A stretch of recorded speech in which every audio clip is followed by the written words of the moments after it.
দয়াল যে কাঙাল মানুষের, মানুষের তরে তাঁর আশা, মানুষের তরে ভালোবাসা তার কাছে এসে, তাকে ভালোবেসে সার্থক হয় জনমের।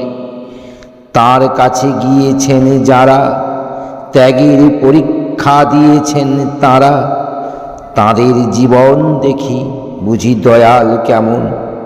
তখন প্রভু তিনি হন হৃদয়ে অমর, তিনি অমরই রবেন, রবে তাঁর অমরতার চিহ্ন। ভক্ত তিনি, যোদ্ধা তিনি, তিনিই হবেন অনন্য। প্রার্থনা কাছে দয়ালে, দিও আশ্রয় চরণে, শান্তি পরাণে, হোক ডালি নবজীবনের, হোক ডালি নবজীবনের, হোক ডালি নবজীবনে। জয় গুরু।